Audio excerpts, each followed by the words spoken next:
Bem-vindo aos Sussurros do Imaginário.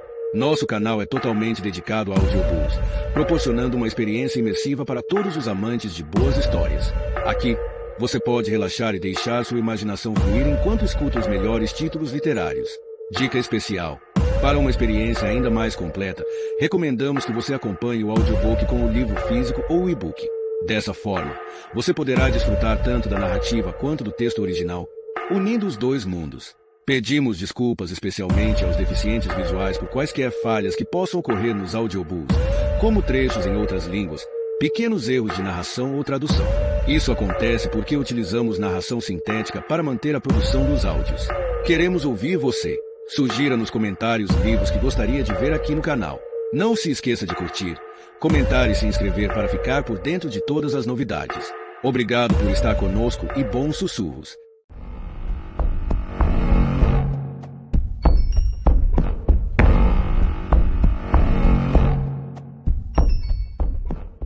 Capítulo 5. Norman trancou a porta e caminhou para a casa da ladeira. Suas roupas estavam em desordem. Cheias de sangue, naturalmente, e água. Não só isso, também havia vomitado em todo o piso do banheiro. Agora, porém, isso não tinha importância. Havia outras coisas a limpar, antes. Desta vez agiria, de uma vez para sempre. Sua mãe que ficasse no lugar que lhe competia. Trataria disso. Era urgente. Todo o pânico, todo o terror, todo o pavor, e a náusea e a revulsão, cederam. Essa resolução anulava todo o resto. O que acontecerá era uma tragédia indescritível, que contudo nunca voltaria a acontecer. Sentiu-se um novo homem, um homem dono de si. Precipitou-se escada acima e empurrou a porta da frente. Curioso, não estava trancada. A luz da sala ainda estava acesa, mas no aposento não havia ninguém. Relanceou o olhar em torno. Depois subiu a escada. A porta do quarto da mãe estava aberta. A luz de cabeceira punha no saguão um feixe de luz. Entrou sem bater. Já não era preciso fazer cerimônia. Ela não escaparia desta. Mas já escapara. O quarto estava deserto. Norman viu o lugar fundo onde ela estivera deitada, as cobertas jogadas para os pés do enorme leito colonial. Ainda flutuava no ar um vago odor de mofo. A cadeira de balanço a um canto, os ornamentos da penteadeira como sempre. Nada mudará no quarto da mãe, não mudava nunca. Ela, porém, já não estava ali. Norman abriu o anuário. Palpou as roupas nos cabides. Ali o cheiro acre era mais forte, era tão forte que quase o sufocou, mas havia outro cheiro, além desse. Só quando seu pé escorregou, foi que baixou os olhos e percebeu donde provinha. Um dos vestidos dela e um lenço de cabeça jaziam embolados no chão. Abaixou-se para os apanhar, mas sentiu um estremecimento de náusea ao reparar nas manchas escuras e avermelhadas de sangue coagulado. Ela estivera viera, trocara de roupa e saíra. Ele não podia chamar a polícia. Era isso o que precisava lembrar. Não devia absolutamente chamar a polícia. Nem mesmo agora que sabia o que ela fizera. Ela não era responsável. Era uma mulher doente. O assassino a sangue frio é uma coisa, a loucura é outra. Não se é realmente criminoso quando se sofre da cabeça. Todo mundo sabe. Só às vezes há tribunais que não são dessa opinião. Conhecia vários casos. Mesmo que a julgassem insana, quereriam sem dúvida interná-la. Não em uma casa de repouso, mas em um daqueles buracos pavorosos, um manicômio estadual. Norman fitou a boa ordem do quarto, o papel de parede semeado de rosas trepadeiras. Não podia arrancar a mãe desse lugar para ver encerrada numa cela miserável. Por enquanto estava seguro, a polícia nem sabia que ela existisse. Não saía de casa, ninguém a conhecia. Não errara dizendo isso à moça, pois nunca mais ela tornaria a vê-la. A polícia é que não podia saber coisa alguma a respeito de sua mãe, nem o que ela de fato era. Interná-la iam, se soubessem. Deixá-la iam apodrecer. Tivesse ela feito o que quer que fosse, não merecia aquilo. E não havia de sofrer aquilo, pois ninguém sabia nada. Agora estava mais que certo de que podia evitar que alguém soubesse. Restava-lhe apenas refletir, recordar os acontecimentos, pensar com cuidado. A moça viera só. Viajar o dia todo. Isso significava que não ia indo visitar alguém.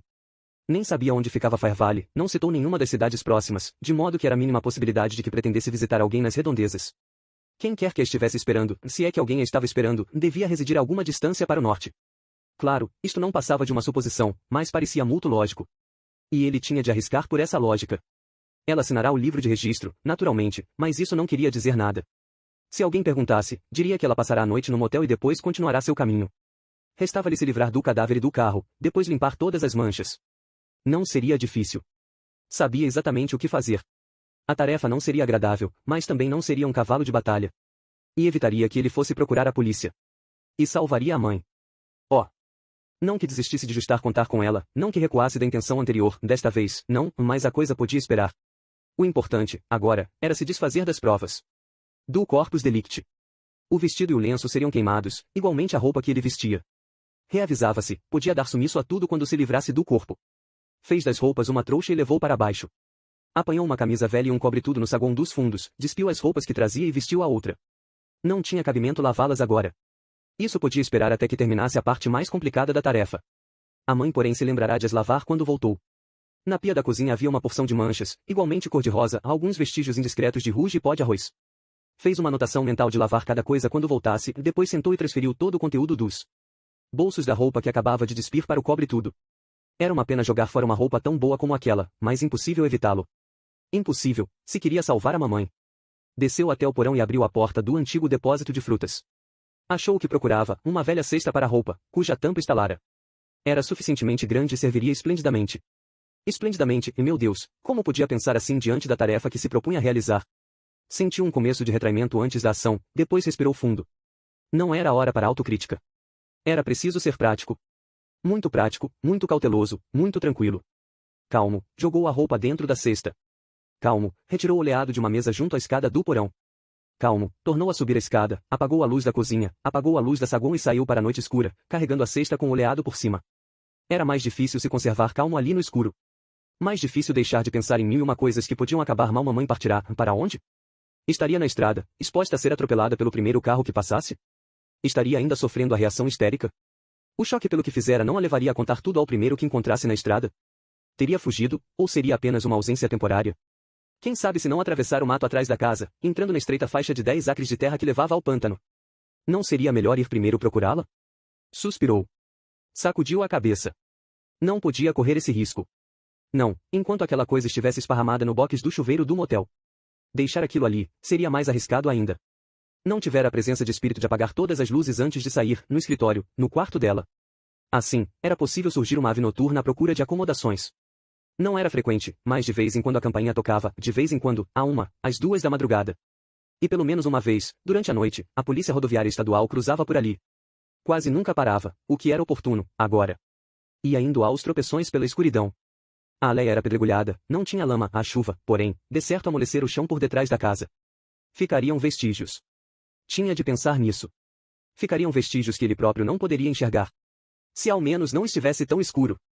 A ideia veio de repente, o que mais importava era sair daquela escuridão. Sentia-se aliviado quando afinal abriu a porta do quarto da moça e aí depois a cesta. Em seguida acendeu a luz. A claridade macia deu-lhe um pouco de segurança, até que se lembrou do que a luz acesa revelaria quando ele entrasse no banheiro. Estava no meio do quarto e se pôs a tremer. Não, não posso fazer isso. Não posso vê-la. Não vá lá dentro. Não vou. Mas tem que ir. Não há outro jeito. E deixe de falar sozinho. O mais importante era isso. Tinha que deixar de falar sozinho. Tinha que recuperar a tranquilidade anterior. Tinha de encarar a realidade. E que realidade era essa? A moça. A moça que sua mãe matara. Não era um bonito quadro nem uma bonita ideia, mas lá estava ela. A fuga não devolveria a vida à moça. Entregar a mãe à polícia também não alteraria a situação. A melhor coisa a fazer nessas circunstâncias, a única coisa a fazer, livrar-se dela. Não precisava se sentir culpado. Quando teve de entrar no box do chuveiro e ali fazer o que precisava ser feito, não podia entretanto reprimir a náusea, a tontura, a ânsia seca e convulsiva de vomitar. Achou a faca de açougueiro, estava sob o torso. Deixou-a cair imediatamente dentro da cesta. Havia um velho par de luvas no bolso do cobre-tudo, teria de calçá-las, para conseguir tocar o resto. A cabeça era o pior. Só ela fora separada do corpo, o mais só tinha talhos, e ele precisou dobrar os membros para enrolar o cadáver no oleado e forçá-lo pela boca da cesta. Afinal terminou. Fechou a tampa desconjuntada. Ainda restavam o banheiro e o chuveiro para lavar, mas só na volta trataria disso.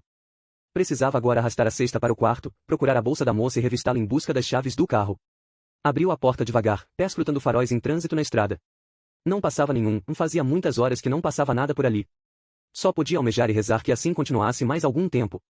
Suava, desde muito antes de abrir o porta-malas do carro e empurrar a cesta para dentro, suava, não pelo esforço, era medo. Entretanto o conseguiu. Voltou ao quarto, juntou a roupa e a pôs na sacola de noite e na valise em cima da cama. Encontrou os sapatos, as meias, o sutiã, a calcinha. O pior foi pegar no sutiã e na calcinha. Se tivesse alguma coisa no estômago, restituí-la-ia. Mas ele não tinha nada no estômago, exceto aquela secura de medo, correspondendo ao porejar de medo que lhe banhava a pele. Que mais? Algodão sanitário, grampos, as mil e uma coisinhas que uma mulher deixa espalhadas num quarto. Sim, e a bolsa. Havia algum dinheiro dentro, mas ele nem olhou. Não queria dinheiro. Queria se livrar de tudo, e depressa, enquanto a sorte o favorecia. Pôs a sacola e a valise no banco da frente. Trancou a porta do quarto. Tornou a perscrutar a estrada em todas as direções. Caminho livre. Deu a partida ao motor e acendeu os faróis. O perigo era esse, acender os faróis. Não podia evitar a estrada, por exemplo, atravessando o campo. Guiou, devagar, ladeira acima, por trás do motel, pelo apedregulhado que levava à aldeia e à casa. Outra faixa de pedregulho conduzia para os fundos da casa e ia terminar no velho galpão que fora convertido em garagem para abrigar seu Chevrolet. Mudou a marcha e o carro deslizou na relva. Achava-se no campo, aos sacolejos. Começavam perto uns trilhos fundos, abertos por pneumáticos, que ele afinal achou. De tempos a tempos, costumava levar o carro e o reboque por essa vereda. Ia catar lenha para o fogão, na mata que rodeava o pântano. E iria outra vez fazer isso no dia seguinte, decidiu. A primeira coisa que faria de manhã cedo, levar o carro e o reboque para o mato. O rasto feito por seu próprio carro cobriria este de agora. Assim, se deixasse pegadas na lama, haveria uma explicação. Isto é, se fosse preciso explicar alguma coisa. Mas talvez a boa sorte o continuasse a ajudar. Ajudou-o até que ele alcançou a margem do pântano, até que fez o que tinha de fazer. Chegando ali, apagou os faróis e os faroletes de trás e trabalhou no escuro. Não era fácil. Levou tempo enorme. Afinal, terminou. Deu partida ao motor, engatou marcha arrea, saltou do carro e o deixou recuar pelo declive até o pântano. O declive ficaria marcado com os rastros dos pneumáticos, ele não devia esquecer de os apagar. Mas isso não tinha importância. Pelo menos enquanto o carro afundava. Viu a lama subir borbulhando até acima das rodas. Meu Deus, que continuasse afundando. Se não afundasse, nunca mais podia tirá-lo dali. Tinha que afundar. Os paralamas mergulhavam, lentos, muito lentos. Há quanto tempo estava ali?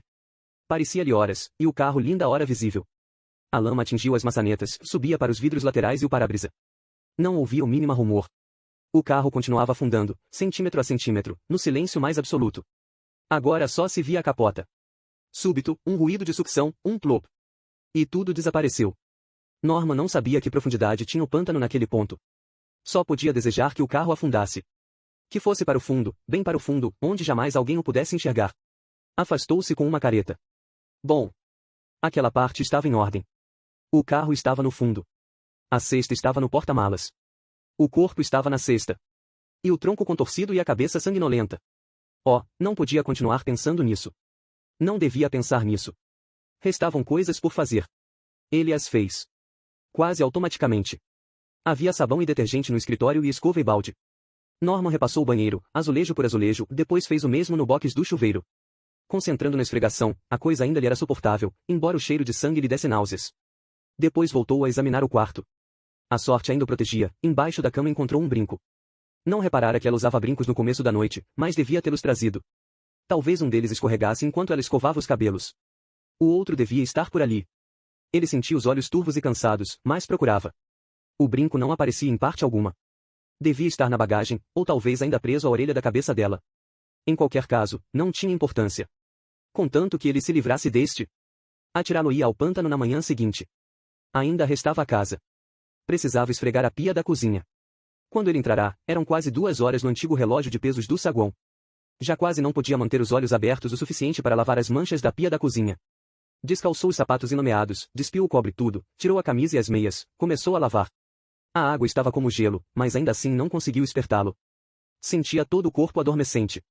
De manhã cedo voltaria ao pântano em seu carro, voltaria a vestir a mesma roupa, sem se importar com as manchas de lama e de sujeira. Contanto que não se vissem manchas de sangue, nem na roupa, nem no corpo, nem nas mãos. Pronto. Estava de novo limpo. Mãos limpas. Agora podia mover as pernas esquecidas, empurrar o corpo dormente pela escada acima e quarto adentro, cair na cama e dormir de mãos limpas. Só depois que entrou no quarto e vestiu o pijama, foi que se lembrou de que nem tudo estava perfeito. A mãe não regressara. Ainda vagueava Deus sabia onde, no meio da noite. Tinha de tornar a se vestir e sair, precisava descobri-la. Precisava mesmo? A ideia se lhe insinuou no cérebro, assim como a dormência se lhe insinuara nos sentidos, suave, lenta, no silêncio macio. Por que se preocupar com a mãe, depois do que ela fizera? Talvez tivesse sido presa. Talvez já tivesse desembuchado toda a história. E quem acreditaria? Não havia provas, já não as havia. Tudo o que ele tinha a fazer era negar. Talvez nem precisasse. Quem quer que visse sua mãe e lhe ouvisse a história desvairada, saberia que ela estava louca. Então a internariam. Interná-la-iam num lugar do qual ela não possuísse a chave e de onde não pudesse sair. Seria o fim. Lembrava-se de que não fora assim que se sentirá no começo da noite. Mas isso foi antes de precisar voltar para o banheiro, antes de entrar no box do chuveiro e dar de cara com aquelas coisas. A mãe lhe fizera aquilo. A mãe fizera aquilo à pobre moça desamparada. Apanhara uma faca de açougueiro, decepara-lhe a cabeça, dera-lhe talhos. Só uma louca poderia ter cometido tamanha atrocidade. Era preciso encarar os fatos. A mãe era louca. Merecia ser internada, devia ser internada, para a segurança alheia e dela própria. Se a apanhassem, tomaria providências para que a internassem. Mas era mais provável que ela não se aproximasse da estrada. Mais provável ter ficado nas imediações da casa ou do quintal.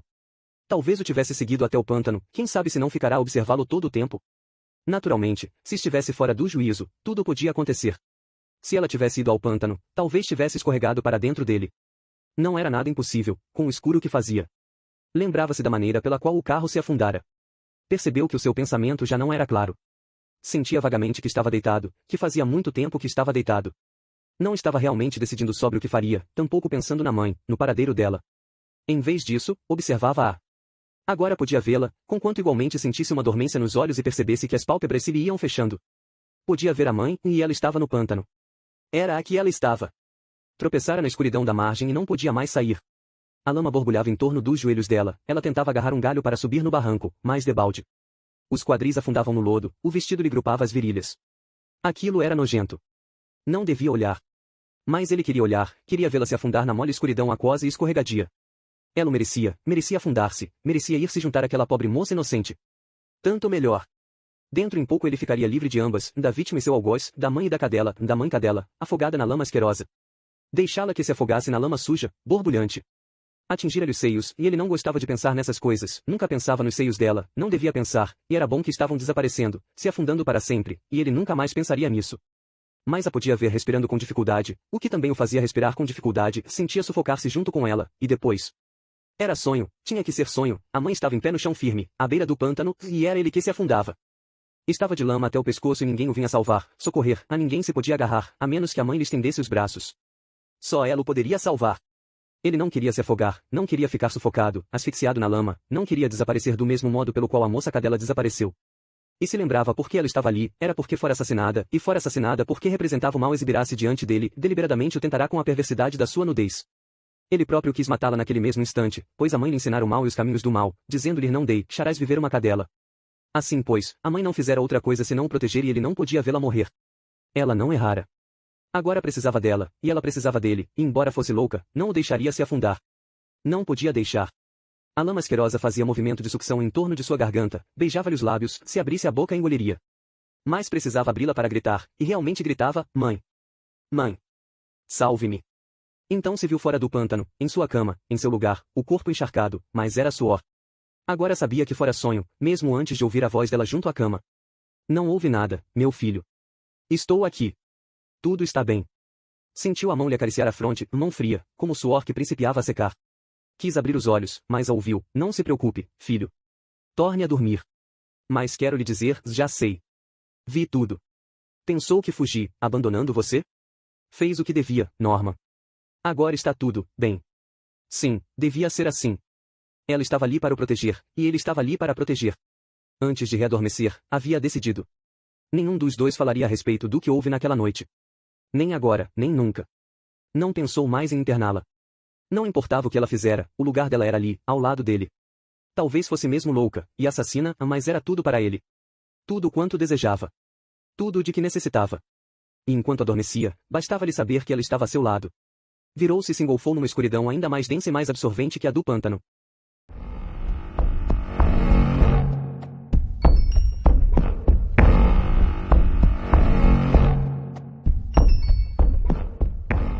Capítulo 6. Na sexta-feira seguinte, às 6 horas da manhã, aconteceu um milagre. No quarto do fundo da única loja de ferragens de Fire Valley, fez-se ouvir impressões brasileiras, de Ottorino Respighi. Fazia muitos anos que o compositor falecera, e a Orquestra Sinfônica, L. Orchestre des Concerts Cologne, tocava a milhares de quilômetros de distância. Quando São Lomis ligou seu pequeno rádio de frequência modulada, a música brotou, anulando o espaço, o tempo, a própria morte. Em sua opinião, isso era um autêntico milagre. De repente pensou que gostaria de estar acompanhado. Os milagres devem ser partilhados com alguém. Também em Fire Valley não havia ninguém que reconhecesse aquela música, nem o milagre que era ela ter chegado até ali. Os habitantes de Fire Valley eram práticos. A música era apenas uma coisa que obtinham em troca de um níquel depositado na vitrola automática ou quando se ligava o receptor de televisão. Na maioria das vezes era rock and roll, mas de vez em quando lá vinha uma peça clássica, como aquele Guilherme Tell que se costumava tocar nas fitas de cowboy. O que havia para admirar nesse otorino não sei do que, como era mesmo que se chamava. Sam Lomi sacudiu os ombros, depois sorriu. Não se lamentava. Moradores de cidade pequena geralmente não gostam desse tipo de música, mas pelo menos consentiam em que ele a usufruísse. Do mesmo modo que também ele não mexia um dedo para lhes modificar o gosto.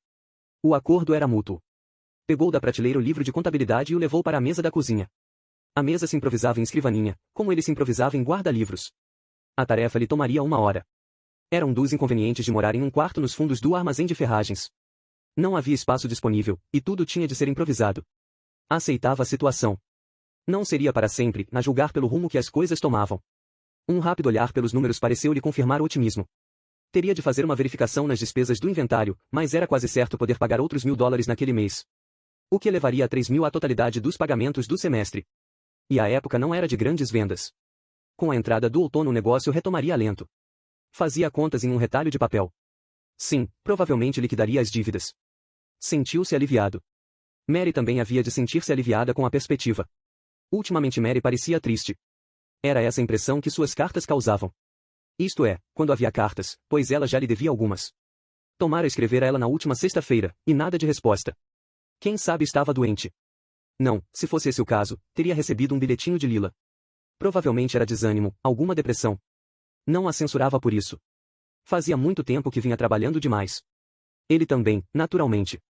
Não era fácil viver daquele jeito. Mas era a única maneira. Ela compreendia, ela concordara em esperar. Talvez ele devesse sair por alguns dias na semana entrante, deixando Summerfield à testa do negócio, e ir visitar Mary. Chegar inopinadamente, fazer-lhe uma surpresa, por que não? Os negócios andavam parados e Bob podia muito bem dirigir o armazém sozinho. Suspirou. A música baixava em espirais de tom menor. Devia ser o tema do Jardim das Serpentes. Sim, reconhecia-o, com suas cordas resvalando, suas madeiras contorcendo-se acima do sonolento contrabaixo. Serpentes. Mary não gostava de serpentes.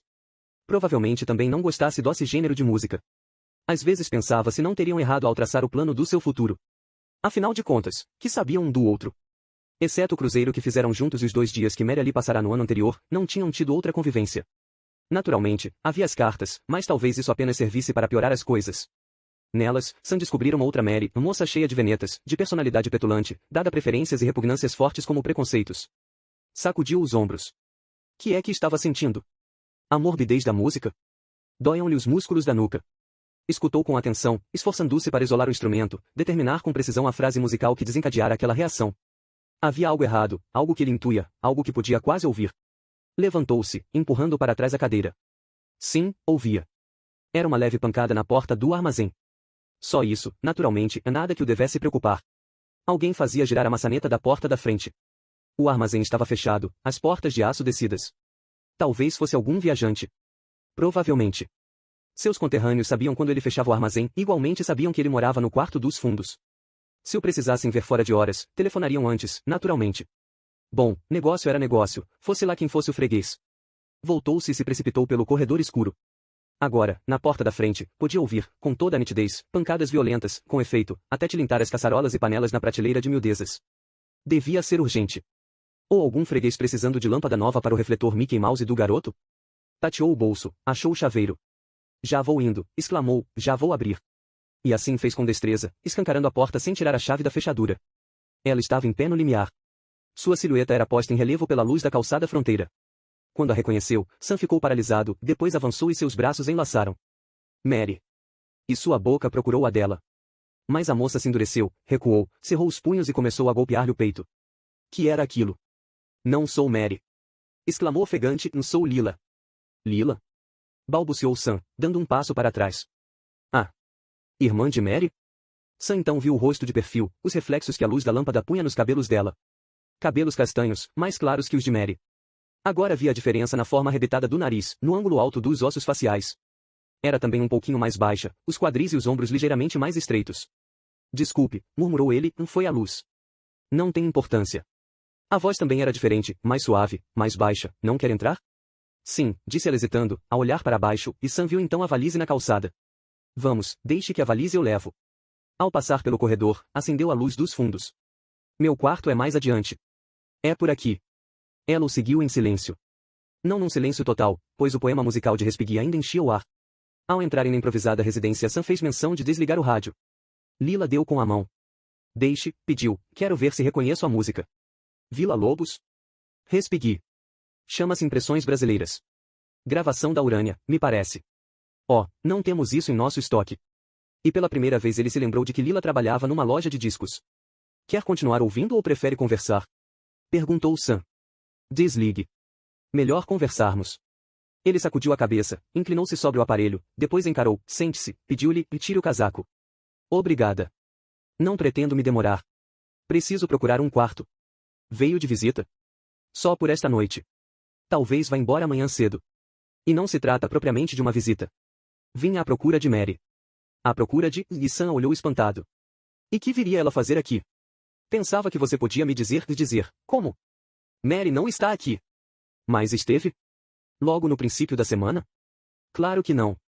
Não a vi mais, desde que esteve aqui no verão passado. Sam se deixou cair sentado no sofá-cama. Que aconteceu, Lila? Que história é essa? Eu também gostaria de saber. Lila desviou o olhar dos olhos dele, baixou os cílios e fitou as mãos. Estas se lhe contorciam no regaço, como serpentes. À luz mais viva, Sam reparou que seus cabelos eram quase louros. Agora não se parecia absolutamente com a irmã. Era uma garota muito diferente, uma garota nervosa e infeliz. Por favor, pediu Sam, diga o que há. Lila ergueu subitamente o olhar, os olhos cor de avelã, atentos, perscrutando-o. Não mentiu quando disse que Mary não esteve aqui? Não. Eu disse a verdade. Estas últimas semanas não tenho tido notícias dela. Já começava a ficar apreensivo. E agora você chega de repente e Sam explodiu. Conte o que há. Muito bem, acredito no que diz. Mas não há muito o que contar. Lila respirou profundamente e recomeçou a falar, enquanto as mãos se lhe moviam inquietas no colo. Ontem fez uma semana que vi Mary no apartamento. Foi na noite em que saí para Dallas, para visitar alguns fornecedores. Sou eu que faço todas as compras para a loja. Passei fora o fim de semana e domingo à noite tomei o trem de volta. Segunda-feira cedo, quando me levantei, não vi Mary no apartamento.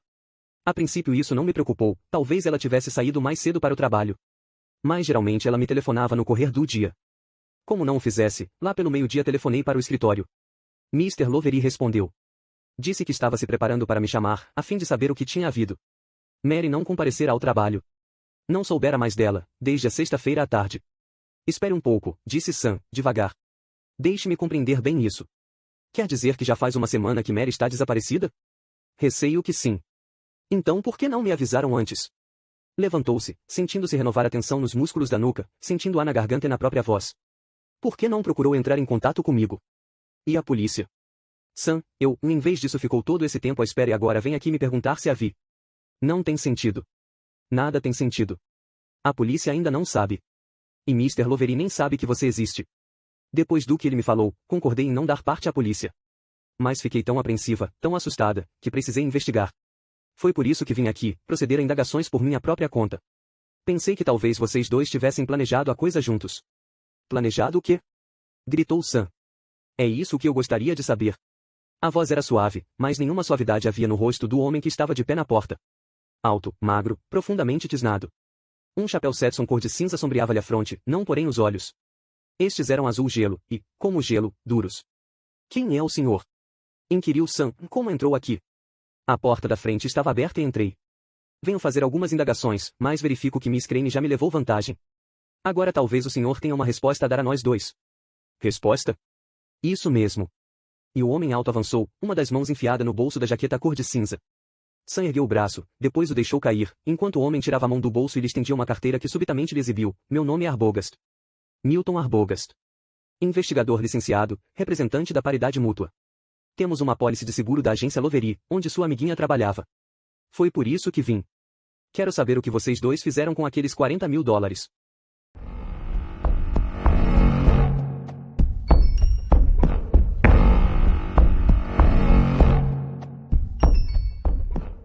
Capítulo 7.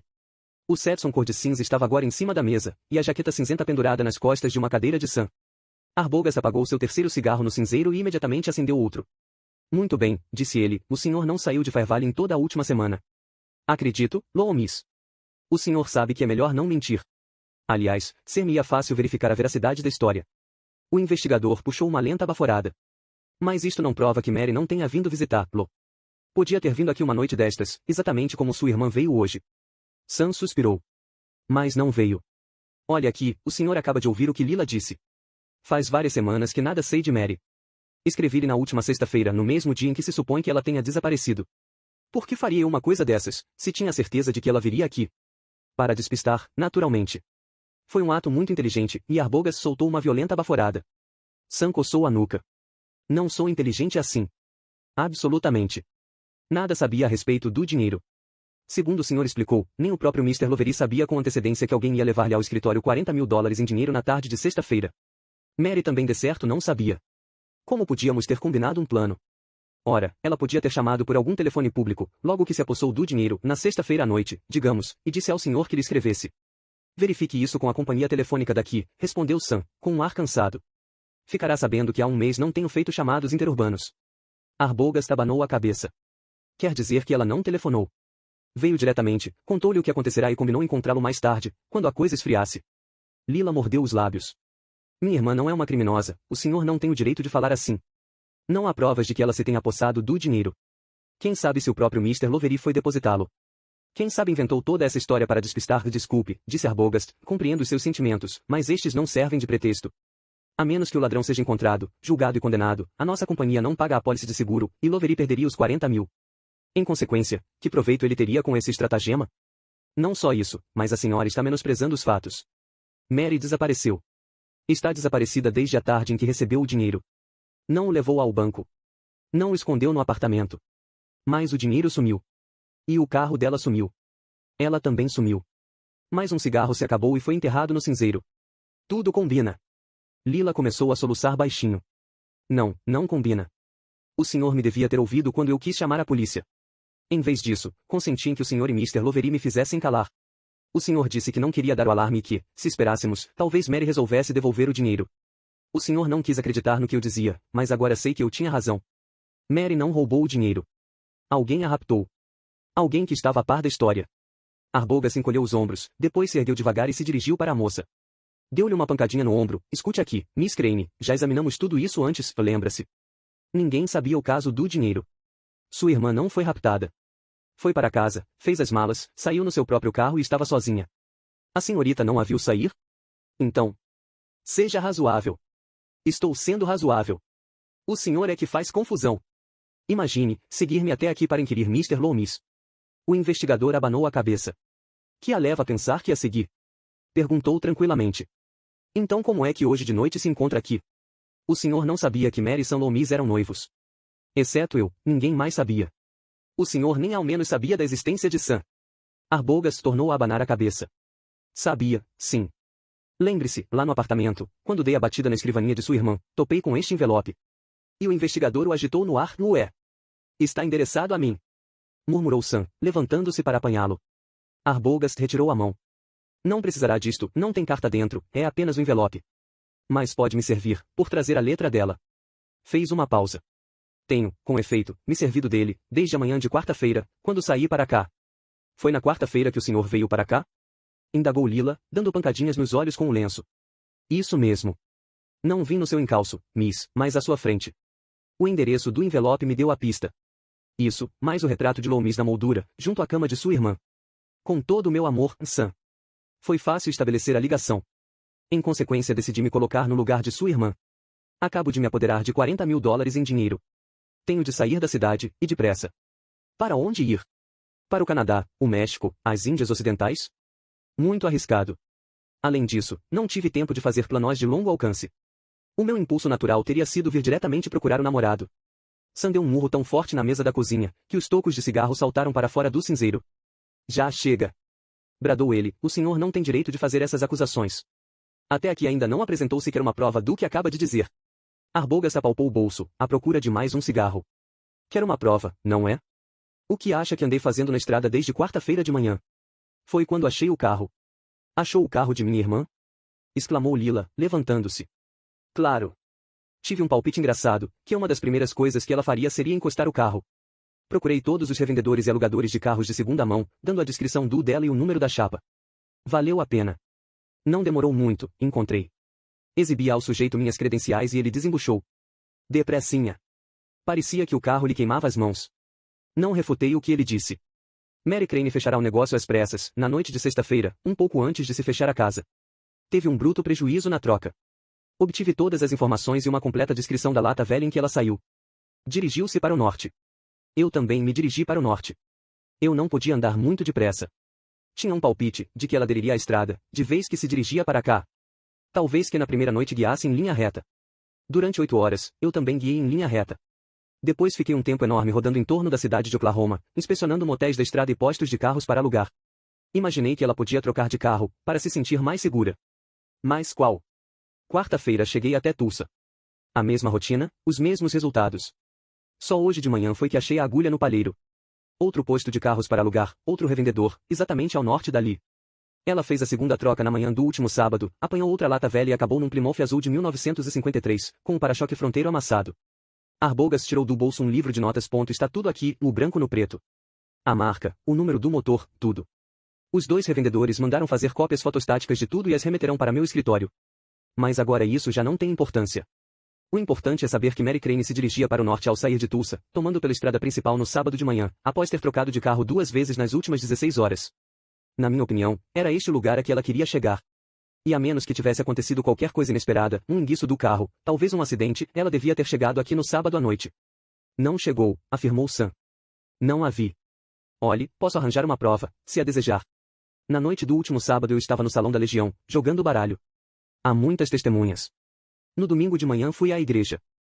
Tarde jantei no. Arbogast levantou a mão pachorrenta. Ok, compreendo o que quer dizer. Não a viu. Logo, deve ter acontecido alguma coisa. Vou voltar a procurar. E que diz da polícia? Consultou Lila. Continuo achando que o senhor deve dirigir-se à polícia. E umedeceu os lábios. Suponha-se que tivesse havido um acidente. Não seria possível investigar todos os hospitais entre Fairvale e Tulsa. É igualmente possível ela ter perdido os sentidos em alguma paragem. Pode até. Desta vez foi Sam quem lhe bateu no ombro. Tolice, murmurou, se tivesse acontecido algo assim, já nos teriam avisado. Mary está indene. E por sobre os ombros de Lila olhou para o investigador. O senhor não pode fazer tudo sozinho, disse. Lila está muito certa. Por que não dar parte à polícia? Dar parte do desaparecimento de Mary. Quem sabe a polícia poderá localizá-la. Arbogast apanhou o Stetson cor de cinza. Confesso que até agora tomei pelo caminho mais difícil. Pois se pudermos localizá-la sem para isso apelar para as autoridades, pouparíamos ao nosso cliente e à companhia uma enxurrada de má publicidade. Não só isso, mas também poderíamos poupar muito aborrecimento a Mary Crane, caso nós mesmos a encontremos e recuperemos o dinheiro. Quem sabe se até evitaríamos o processo. Devem concordar em que vale a pena o esforço. Mas se o senhor tem razão, e se Mary chegou até aqui, então por que ela não me veio ver? É isso que eu estranho, tanto quanto o senhor, insistiu Sam. E não vou aguardar muito tempo para descobrir. Quer esperar mais 24 horas? Propôs Arbogast. Em que está pensando? Em continuar a investigação, conforme disse. E Arbogast espichou a mão, para impedir qualquer objeção de Sam. Nada de refazer todo o caminho até Tulsa, confesso que isso é impossível. Mas eu gostaria de farejar um pouco esta zona, visitar os restaurantes da estrada, os postos de gasolina, os revendedores de carros, os motéis. Talvez alguém a tenha visto. Pois continuo considerando bom o meu palpite. A intenção dela era vir para cá. Talvez mudasse de ideia depois que chegou, e continuasse a rodar.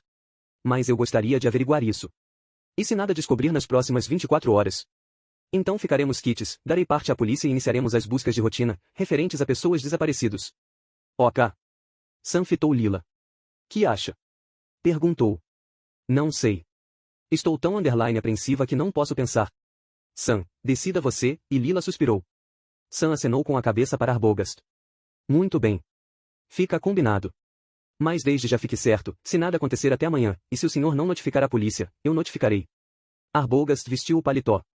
Acho que vou arranjar um quarto no hotel. E a senhora, Miss Crane? Lila olhou para Sam. Irei com ela daqui a pouco, respondeu Sam. Primeiro pensei em comermos alguma coisa. Mas tomarei conta dela. Amanhã estaremos aqui. Ficaremos à sua espera. Pela primeira vez naquela noite Arbogast sorriu. Não era um sorriso que pudesse concorrer com o da Gioconda, mas em todo caso era um sorriso. Acredito em vocês, declarou ele. Desculpem se os apertei, mas tive de investigar. Sacudiu a cabeça para Lila, vamos tratar de descobrir o paradeiro de sua irmã. Não fique apreensiva. Em seguida saiu. Muito antes que a porta da frente se fechasse por trás dele, Lila começou a soluçar, encostada ao ombro de Sam. Sua voz era um gemido abafado. Sam, tenho medo, alguma coisa aconteceu a Mary e eu sei que aconteceu. Tudo está bem, consolou a ele, lamentando não haver palavras melhores, porque nunca havia palavras melhores do que essas para responder ao medo, à mágoa e à solidão. Tudo está bem, acredite. Ela porém recuou de súbito e escancarou os olhos lacrimosos. Quando pôde falar, a voz saiu-lhe consumida, mais firme. Por que hei de acreditar em você, Sam? Perguntou suavemente. Há alguma razão? Alguma razão que você não disse ao investigador? Sam, Mary esteve aqui? Você sabia dessa história, sabia alguma coisa a respeito do dinheiro? Ele sacudiu negativamente a cabeça. Não. Não sabia. Tem que acreditar em minha palavra, Lila. Assim como eu tenho que acreditar na sua. Ela virou as costas e encarou a parede. Acho que você tem razão, disse. Mary podia ter procurado qualquer um de nós dois no decorrer da semana. E não o fez. Confio em você, Sam. Mas é tão difícil a gente acreditar em alguma coisa, quando a nossa própria irmã nos saiu calma, atalhou Sam. Agora você precisa de algum alimento e de descanso. Amanhã as coisas não estarão tão pretas, e pensa realmente assim, Sam? Penso, sim. Era a primeira vez que ele mentia a uma mulher.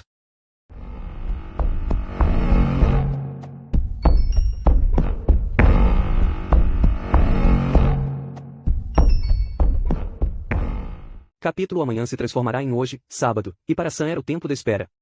Ao redor das 9 horas telefonou do armazém para Lila, já de pé e almoçada. Arbogast não estava, devia ter saído muito cedo, mas deixará no andar térreo um bilhete para Lila, dizendo pretender procurá-la durante o dia. Por que não vem me fazer companhia? Sugeriu-lhe Sam, ao telefone. Não tem propósito ficar fechada aí no quarto. Venha, e almoçaremos juntos. Depois iremos ao hotel, perguntar se Arbogast nos procurou. Melhor ainda, pedirei à telefonista que transfira para o armazém todos os telefonemas dirigidos a você. Lila concordou e Sam ficou mais aliviado. Não queria que ela ficasse sozinha, mormente naquele dia. Era-lhe fácil ficar obcecada com Mary, Deus sabia que ele próprio não viverá outra coisa a noite toda. Esforçara-se para repelir a ideia, mas reconheceu que a teoria de Arbogast era muito lógica. Mary devia ter planejado visitá-lo depois que se apossou do dinheiro. Isto é, se na verdade o furtara. E essa era a pior parte, aceitar Mary como ladra. Mary não era dessa laia de mulher. Tudo quanto sabia a respeito dela o refutava. Mas, afinal, até que ponto realmente conhecia Mary Crane?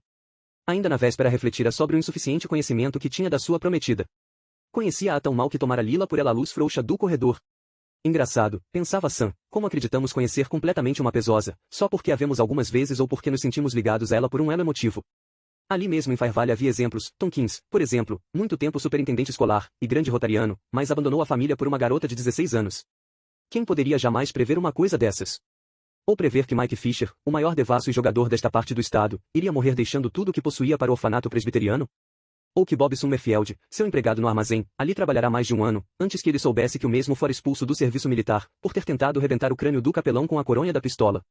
Naturalmente, agora nada tinha a censurar a Bob, sujeito assim bondoso e caladão não se encontraria nem numa centena de anos. Entretanto, também fora bondoso e caladão no exército, até que alguma coisa o pôs fora dos eixos. E ninguém reparara antes. Excelentes senhoras de idade de repente se desfaziam dos maridos após 20 anos de felicidade conjugal, humildes empregadinhos de banco súbito levantavam acampamento, causando prejuízos de milhares de dólares e com efeito, quem podia prever os acontecimentos futuros? Talvez Mary tivesse mesmo furtado aquele dinheiro. Talvez estivesse cansada de esperar que ele acabasse de pagar as dívidas, e fosse subjugada pela repentina tentação. Quem sabe pensar em trazer o dinheiro ali, inventar uma história, fazer com que ele o aceitasse. Talvez fizesse planos de fugirem juntos. Tinha de confessar honestamente essa possibilidade e até a probabilidade desse desfecho. Admitido isso, restava-lhe encarar ainda outra questão, por que ela não viera? Para onde poderia ter se encaminhado ao deixar as vizinhanças de Tulsa? Uma vez iniciada a cogitação sobre esse assunto, considerado que realmente ninguém sabia como funciona o cérebro de outra pessoa, então a gente se vê diante da última alternativa, tudo era possível. A resolução de dar um salto alucinado até Las Vegas, um súbito impulso de levar sumiço e encetar vida nova sob um nome suposto, um ataque traumático de culpa, resultando em amnésia. Mas já ele transformava o caso em um caso federal, pensava Sam, com os seus botões, ou um caso clínico. Se perdesse nesses altos raciocínios teria de admitir 1001 alternativas. Que Mary sofrerá um acidente, conforme Lila receava, ou que fora surpreendida por alguém que lhe pediu carona e que tornou a repelir a ideia. Não podia continuar. Já bastava guardá-la para si, sem o acréscimo de ainda precisar escondê-la de Lila. Cabia-lhe, naquela altura, animar a moça. Havia sempre a débil esperança de que Arbogast encontrasse uma pista. Se não encontrasse, ele, Sam, recorreria às autoridades. E só então permitiria a si próprio pensar o pior sobre as coisas. E falar no conhecimento que se tem de outras pessoas, quando a gente nem a si própria se conhece, ele nunca suspeitara que pudesse algum dia alimentar tamanha dúvida e desconfiança com referência a Mary. Entretanto, com que facilidade adotará essa atitude? Não era justo. O menos que podia fazer, para expiar sua falta, era esconder da irmã suas suspeitas. A menos que ela também pensasse a mesma coisa. Mas Lila parecia mais animada, aquela manhã. Vestira um costume leve, e quando entrou no armazém, foi com um passo elástico. Sam a apresentou a Bob Summerfield, depois a levou para almoçar. Inevitavelmente ela começou a falar a respeito de Mary do que Arbogast estaria fazendo àquela hora. Sam respondia laconicamente, procurando manter em um nível de indiferença as respostas e o tom de voz. Depois do almoço foi ao hotel e combinou a transferência para o armazém de qualquer chamado dirigido a Lila durante a tarde. Depois ambos regressaram para a loja de ferragens. O dia estava bonito para um sábado, e a maior parte do tempo Sam pôde ficar conversando com a moça no quarto dos fundos. Summerfield atendia os fregueses, e só eventualmente Sam tinha de pedir licença e ir atender pessoalmente certos assuntos. Dir-se-ia que Lila estava descansada e sentia-se à vontade. Ligou o rádio e escolheu um programa sinfônico, que se pôs a escutar, aparentemente absorvida. Sam encontrou sentada ali ao voltar de uma das idas ao armazém. É o concerto para orquestra, de Bartók, não é? Ela ergueu o olhar, sorridente. E sim. Engraçado, como você conhece música. Estranha que isso possa acontecer? Lembra-se de que estamos no século da alta fidelidade. Morar em cidade pequena não significa a gente não se interessar por música, livros, arte em geral. E tempo não me falta. Lila ajeitou a gola da blusa. Talvez eu é que esteja atrasada. O que acho engraçado não é o seu interesse por essas coisas, mas o fato de você também ser dono de um armazém de ferragens. Parece que as duas coisas não combinam. Ora, que há de errado no negócio de ferragens? Não quis dizer isso. Mas a coisa me parece, ora, tão trivial. Sam sentou-se junto à mesa. De repente se abaixou e apanhou um objeto do chão. Era uma coisa miúda, pontuda, reluzente. Trivial, repetiu com um eco, talvez seja, segundo o ângulo pelo qual se olha. Por exemplo, que é isto que tenho na mão? Um prego, não é? Exatamente, um prego. Vendo-os às carradas. Centenas de quilos por ano. Meu pai já vendia. Aposto que vendemos umas 10 toneladas de pregos neste armazém, desde o dia em que abrimos as portas. Pregos de todos os comprimentos, de todos os tamanhos, em simples pregos ordinários. E não há um só que seja trivial, desde que se pense na significação dele. Todos servem a um propósito importante e duradouro. Talvez a metade das casas de madeira de Fire Valley tenham sido construídas com pregos vendidos neste armazém. Talvez seja bobagem, mas quando saio a passear pela cidade, tenho a sensação de que ajudei a construí-la. As ferramentas que vendi deram forma e acabamento às tábuas. Forneci as tintas com que se pintaram as casas, os pincéis que as aplicaram, as portas e as telas de proteção, o vidro das vidraças. Aí se interrompeu e riu um tanto convencido, atenção ao mestre construtor. Mas, fora de brincadeira, é isso mesmo. Tudo neste negócio faz sentido, por servir a uma necessidade que faz parte da vida. Até um simples prego, como este, cumpre uma função. Crave-o num lugar decisivo, e pode confiar em que ele fará sua parte e continuará a fazê-la muitíssimos anos no futuro. Até depois que nós ambos estejamos mortos e enterrados. Nem bem proferiu essas palavras, sentiu-se arrependido de as dizer. Mas era tarde. Viu o sorriso desaparecer dos lábios dela.